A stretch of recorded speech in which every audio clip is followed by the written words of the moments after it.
안녕하세요. 아이들이 어려워하는 수학, 별표 치는 수학만 쏙쏙 골라서 풀어주는 별표 타파 별타쌤 박지영입니다.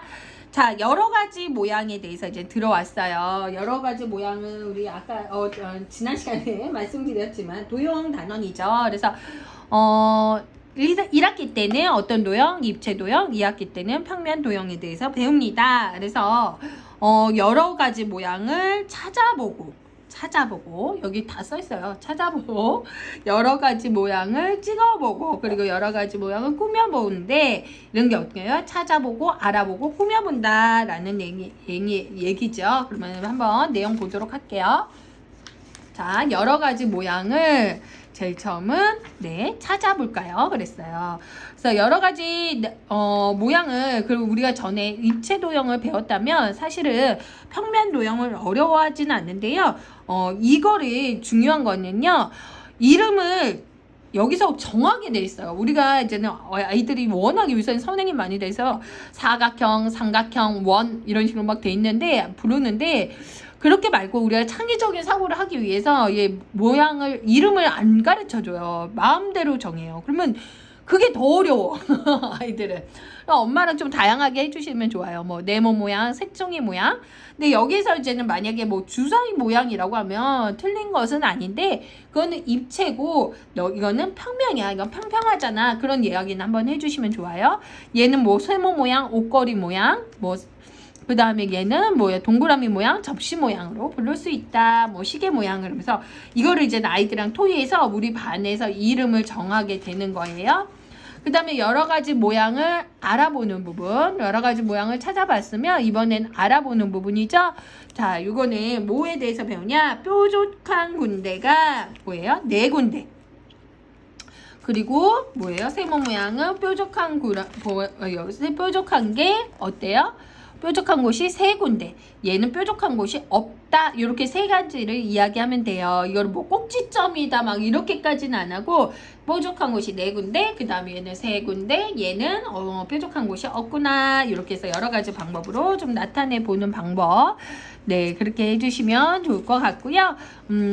여기에서는 뭐 아이들 그렇게 어려워하는 부분이 아닌데, 아이가 입체 도형을 전에 배웠다면 여기에서는 그 입체 도형의 일부라는 부분을 좀 이야기를 많이 해주시면 좋을 것 같아요. 그거를 이제 나중에는 도장 찍기로 이제는 알게 되거든요. 그 다음에 이제는 여러 가지 모양을 꾸미게 되는데, 여기에서 이제는 아이들이 실수를 많이 하는 거는 뭐냐면 이거의 개수를 세는 거예요. 이거의 개수.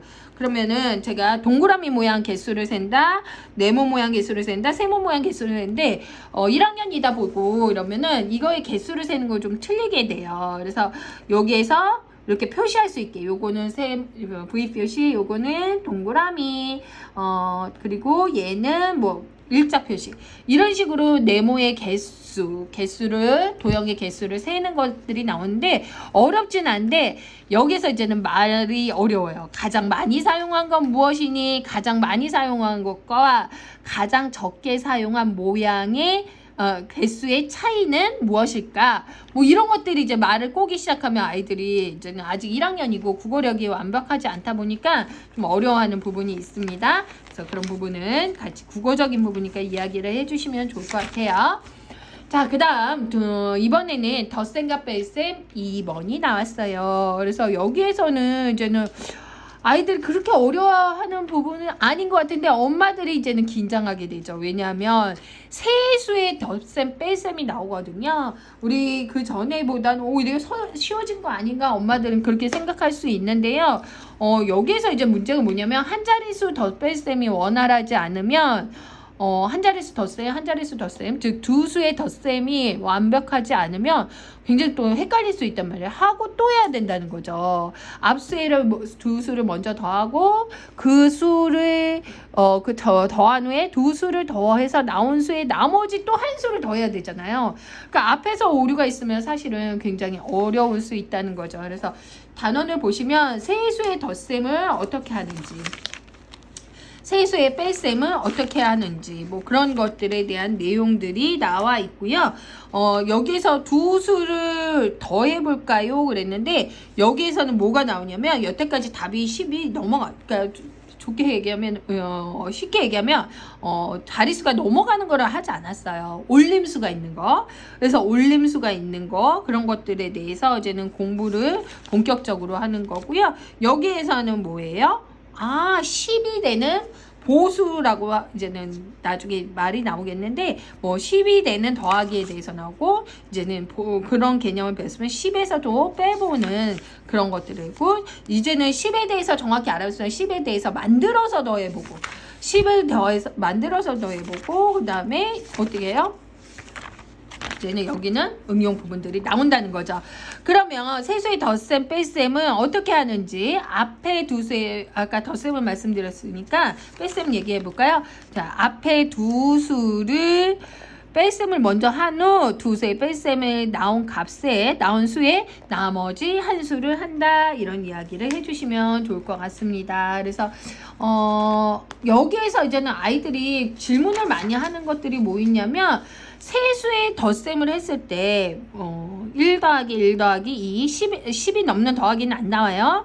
이럴 때 엄마가 순서를 바꿔서 더해도 답이 돼? 그러면 한번 같이 해보시면 좋아요. 그래서 순서를 바꾸어도 답이 된다는 거 그런 이야기를 조금 같이 해주시면 좋을 것 같아요. 그런데 이제는 어디에서 아이들이 또 헷갈리냐면 이런 거 빼기에서 그럼 여기를 먼저 하고 이렇게 해도 돼? 라고 먼저 물어봐요. 그래서 요거 답은 5.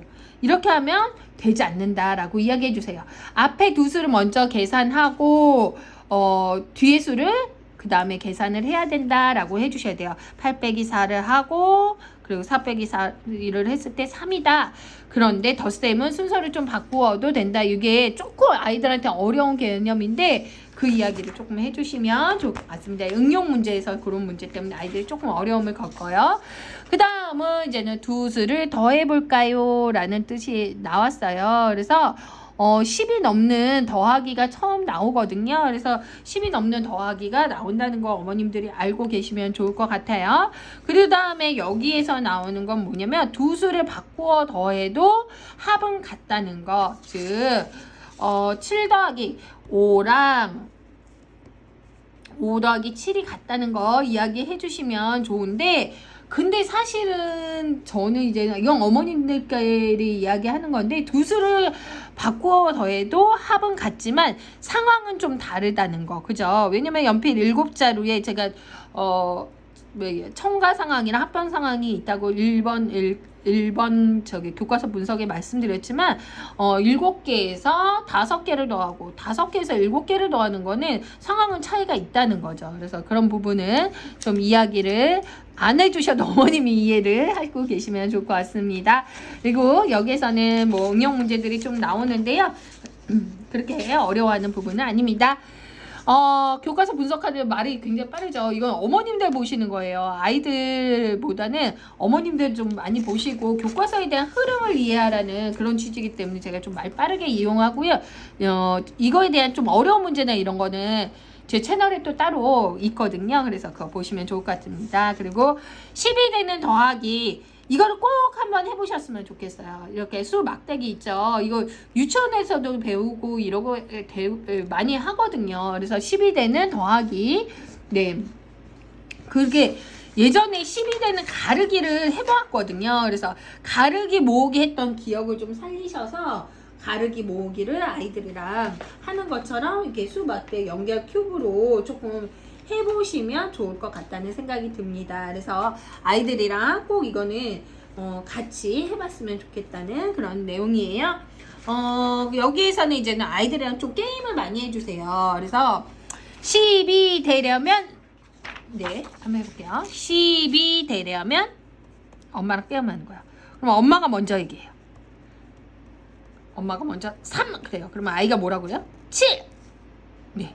그럼 네가 이번엔 퀴즈 내봐. 10이 되려면 아이가 1. 그러면 아이가 엄마가 9. 좀 틀려주셔야 돼. 10이 되려면 아이가 2 그랬어. 그러면 가만히 생각하고 7 그러면 아이가 깔깔 웃어요. 에이 엄마 아니잖아. 8이잖아 8. 그렇게 좀 이렇게 재미를 좀 느끼게끔 해주시면 좋다. 그래서 10이 되는 더하기 단어 보았고요. 자 이번에는 10에서 빼보는 거예요. 10에서 빼보는 건데요. 네, 이렇게 해서 좀 빼보는 연습 해주시면 좋을 것 같고요. 아까 이거는 저는 사실 더하기 역산으로 많이 해주시면 좋아요. 몇 개가 있어야 10이 될까? 10이 되려면 1, 그러면은 9. 네, 이런 식으로 아까 10이 되려면 더하기를 잘 했다면 역산을 조금 시켜주시면 아이들이 훨씬 쉽게 이해할 수 있다는 거죠. 그래서 10이 되는 더하기, 10이 되는 빼기에 대해서 말씀드렸고요. 그 다음은 뭐냐면 앞에 두 수를 이제 세 자릿수인데 앞에 두 수, 그러니까 이게 흐름이 굉장히 교과서가 완벽한 게 세 개를 더했는데 뭐에 대해서 배웠어요? 세 개를 더했는데 10이 안 되는 거에 대해서 배웠죠. 그 다음에 10이 되는 덧셈에 대해서 배웠어요. 그렇다면 이번에는 10을 만들어서 더하는 거예요. 8 더하기 2 더하기 6이 있을 때 10을 만들어주고 10이 되려면 되는 수를 알았으니까 거기에다 6을 더해준다는 거죠. 그러니까 교과서 흐름이 참 완벽해요. 좋아요. 그죠? 교과서 흐름이 4 더하기 7 더하기 3이면 얘를 먼저 10을 만들어주고 그리고 나서 14를 만들어준다. 그래서 제가 말씀드렸던 앞의 상황과 뒤의 상황, 뒤를 여기는 10을 만드는 걸 앞에를 더해봐서 10을 만들어주는 거고 두 번째는 뒤에 두 개를 더해서 10을 만들어주는 더하기가 나온다는 거죠. 그래서 10이 되려면 그리고 중간에 보시면 이것도 나와요. 여기랑 여기 첫 번째랑 세 번째를 10을 더해주는 것까지 나온다는 거죠. 그래서 아이들이 이런 부분에 대해서 좀 쉽게 할 수 있도록 이야기해 주시면 좋을 것 같습니다. 자, 다음은요. 저랑 시계 보기 규칙 찾기 보도록 하겠습니다. 다음 시간에 만나요.